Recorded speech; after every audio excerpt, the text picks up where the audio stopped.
Assalamualaikum warahmatullahi wabarakatuh. Pertama-tama perkenalkan saya Vero Wahyu Permana, mahasiswa dari Universitas Cyber Asia atau UNSIA, jurusan Informatika. Baiklah, kali ini saya akan mencoba menjelaskan halaman website yang telah saya buat. Di sini tugasnya adalah membuat halaman website yang bertemakan kurikulum vitae. Dan di sini seperti yang dilihat, halaman websitenya seperti ini. Di sini yang bagian hijau kebiru-biruan ada warna warna navy ini bagian kepalanya, kemudian warna birunya adalah bagian isi, dan ini di bawahnya adalah bagian penutup.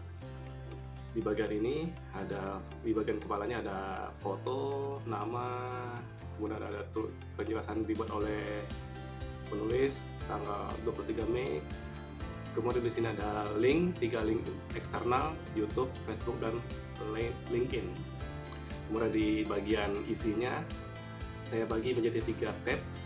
Yang pertama tab profil seperti ini ya, tampilannya TV. Kemudian ada tab pendidikan seperti ini ya, untuk pendidikannya. Kemudian untuk tab pengalaman kerja seperti ini. Oke, berikutnya saya akan menjelaskan di bagian codingnya. Pertama, ini untuk HTML-nya terdiri dari 3 file. Yang pertama adalah index HTML, pendidikan HTML, dan kemudian pengalaman HTML ya. Untuk index HTML ini merupakan file HTML yang utama. Jadi pertama kali situsnya di load, file yang diakses adalah file index HTML. Di sini terlihat ya, ini di bagian kepalanya seperti biasa, bagian headnya. Kemudian di bagian bodinya itu adalah struktur standar dari HTML. Kemudian di bagian bodinya ada, saya bikin terdiri dari beberapa div ya, pembungkusnya, dan div ini adalah div container ya. Container ini adalah div pembungkus yang ini ya, pembungkus semuanya yang ke bagian kepala, isi, dan penutup ini ya. Kemudian di bagian isinya terdiri dari ini kepala ya, div kepala. Kemudian ada div kepala, ini adalah bagian ini. Kemudian div rinciannya adalah yang di sini ya, yang biru ini. Kemudian setelah div rincian terdiri dari div, ada div penutup. Nah, div penutupnya ini adalah yang ini ya. Oke. Selanjutnya di bagian kepala seperti saya bilang tadi, ada foto, tulisan nama, ada keterangan, kemudian ada link eksternal. Kita lihat lagi di sini ada, pada itu saya dibagi lagi menjadi div kepala. Nah, di div kepala ini dibagi menjadi 2 bagian, dibagi menjadi 2 bagian div. Yang pertama adalah div saya beri dengan nama kelas kepala kiri. Kepala kiri ini adalah yang untuk ini, untuk foto. Kemudian ada div kepala kanan, dan div kepala kanan ini adalah untuk yang ini, nama, keterangan, sama link. Dan di kepala ini dimasukkan tag image ini sebentar ya. Di kepala kiri ini terdiri dari tag image yang akan memunculkan file photofest.jpg ya, ada di sini. Karena file fotonya satu folder dengan file index, maka cuma ditulis dengan nama filenya saja. Kemudian karena tampilannya seperti ini, nanti ini saya menggunakan property float untuk CSS-nya. Nanti akan saya terangkan mana dia sebentar. Seperti ini ya, di bagian sininya di bagian CSS saya menggunakan property float. Jadi sehingga fotonya di sebelah kiri dan untuk keterangannya di sebelah kanan. Kemudian untuk div kanannya ya, yang ini div kanannya terdiri dari H1 yang berisikan nama, ini H1, tag H1. Kemudian ada tag P yang diberi nama penulis, yang diberi nama kelas penulis, dan tag P ini berisi keterangan, ya, berisi keterangan dibuat oleh, ya kan, gini, dibuat oleh. Terus yang nama ini saya kasih link, dibikin tag link. Jadi jika ini diklik maka akan muncul link baru seperti ini ya, muncul link ke Facebook. Di tag yang dengan nama kelas penulis ini diberikan tag A anchor dengan hrefnya ke Facebook dan diberikan target blank. Target blank ini berarti jika kita klik link tersebut dia otomatis akan membuka tab baru pada jendela browsing. Selanjutnya kita menggunakan tag anchor. Yang pertama kan tadi YouTube. Oke. YouTube kita menggunakan tag anchor, tag A atau anchor yang berisikan alamat YouTube channel saya.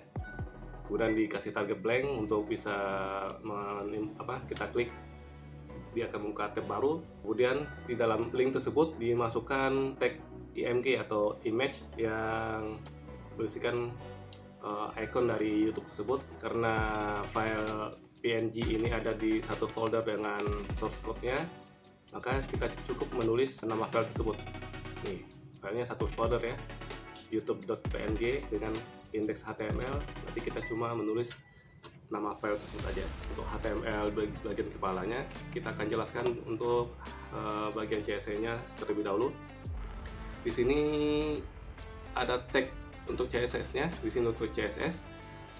Di sini kita ambil selector body, berarti semua yang ada di sini kita akan mengatur background image-nya file ini ya, karena sama filenya juga satu folder dengan file CSS dan file HTML.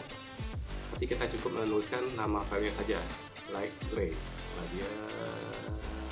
ini dia ya, likegray.webp.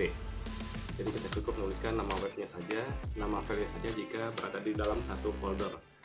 Kemudian ini untuk mengatur fontnya berukuran 16 pixel dan line height-nya 28 pixel. Tipe tulisannya Arial dan sans serif ini sebagai bentuk umum dari jenis fontnya. Oke. Jadi saya kemudian sebelumnya saya tulis ini sebagai CSS reset ya, agar semua settingan kayak seperti margin, padding, border, dan font size-nya segala macam diatur, di setting jadi 0 dan font size-nya diatur menjadi 100%. Jadi ini untuk pengaturan awalnya. Mungkin untuk keterangan lebih lanjutnya mungkin teman-teman bisa cari di Google apa itu CSS reset dan gimana sintak dari CSS reset. Kemudian ini adalah tag H1 dengan nama kelas nama. Di sini diatur pada kelas nama ya, untuk tulisan ini marginnya 90 pixel, fontnya berukuran 50 pixel, dan line height-nya 60 pixel. Tipe tulisannya ini. Kemudian teks align-nya center, ada di tengah-tengah ya, ada di tengah-tengah. Kemudian font weight-nya bold. Tadi yang ini, div yang untuk ini diatur float left, sehingga tulisan ini berada di sebelah kanannya. Div ini diatur untuk ke kiri, jadi kita menggunakan float left. Selanjutnya untuk icon ini, kalau ketika kita sorot di atas icon ini dia akan berubah ukuran. Nah, ini kita menggunakan properti hover gambar tadi IMG, text IMG dengan nama kelas masing-masing. Nama kelasnya kita kasih icon, kita kasih nama kelas icon. Jadi ketika icon tersebut kita sorot dengan mouse, dia akan lebar iconnya akan berubah menjadi 40 pixel. Yang tadinya ukuran iconnya 20 akan berubah menjadi 40 pixel. Yang tadinya ketika mouse-nya tidak berada di atas icon tersebut, ukuran iconnya 35 pixel, ukuran lebar iconnya 35 pixel. Kemudian setelah kita sorot di atas icon tersebut, maka lebarnya menjadi 40 pixel. Jadi dia akan berubah ukurannya seperti ini ya. Oke, selanjutnya karena kita menggunakan float left pada div ini, maka kita harus mengakhiri float tersebut agar tampilan di bawahnya itu tidak runtuh atau tidak berantakan. Jadi kita menggunakan kode untuk CSS-nya menggunakan clearfix. Kodenya seperti ini ya, ini semua untuk clearfix. Nanti teman-teman bisa cari saja di Google karena keterbatasan waktu tidak akan saya bahas. Kemudian kita masuk ke bagian rincian.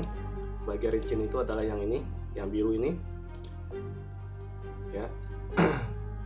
Di sini ada beberapa link index, tadi file index, kemudian link untuk ke halaman pendidikan, link untuk ke halaman pengalaman ya, seperti ini, link untuk profil, link untuk ke pendidikan, dan link untuk ke pengalaman kerja. Jadi ini kan berubah juga ya tampilannya ya, sama dia pakai hover juga. Nah ini jika mouse-nya tidak berada di sini, berarti tampilannya seperti ini ya, tampilan seperti ini. Jika mouse-nya tidak ada berada di atas, tampilan awalnya background color-nya ini, kemudian ukuran font size-nya ini 16 pixel. Jadi font size yang sudah kita atur pada body berukuran 16 pixel. Kemudian ketika kita taruh mouse di atas link tersebut, maka font size-nya berubah menjadi 18 pixel ya. Seperti ini. Oke, jadi berubah ukuran fontnya menjadi lebih besar dan warna background-nya berubah juga. Terus untuk yang pendidikan hampir sama dengan ini ya. Untuk file pendidikan ini terdiri dari dua tabel. Pertama untuk tabel pendidikan formal dan kemudian untuk tabel pendidikan non formal. Oke, untuk pendidikan kita ya seperti ini, kita menggunakan tabel ini, tabel untuk pendidikan formal ya, dan tabel untuk pendidikan non formal. Oke ya, ini sama, ini kita menggunakan float. Gambar ini kita pakai float left, sama ini juga float left, sehingga tulisan ini berada di kanannya. Oke, hal yang sama juga hampir sama dengan halaman profil, halaman pengalaman kerja juga kita menggunakan untuk ininya, untuk icon sama tulisannya kita menggunakan icon ini menggunakan float left. Selanjutnya setelah codingan web sudah kita buat dengan sedemikian rupa dan hasilnya sudah seperti yang kita inginkan, langkah berikutnya adalah kita mempostingnya atau mengupload ke web hosting dan domain yang kita inginkan. Sebelumnya saya mencoba untuk memposting di web hosting yang gratis, tapi hasilnya tidak memuaskan.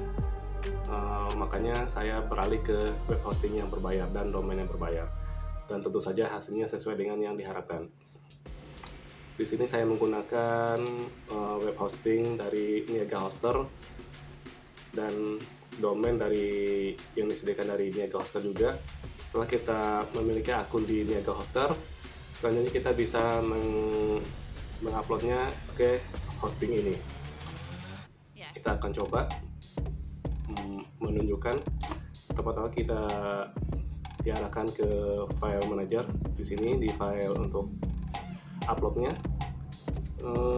kita klik untuk menu file manager ya, kita klik file manajernya. Selanjutnya dia akan memproses ya. Kemudian kita pilih folder public HTML. Nah di sini baru kita upload semua file gambar, file CSS, dan file-file pendukung lainnya, termasuk file HTML-nya. Setelah kita upload, baru bisa digunakan dan ditampilkan secara publik. Dan ini alamat website saya, www.pnj.com. Ketika kita buat tab baru dan kita ketikkan alamat websitenya, ya sudah, maka tampil seperti ini. Terima kasih atas kunjungannya. Akhir kata, Assalamualaikum warahmatullahi wabarakatuh.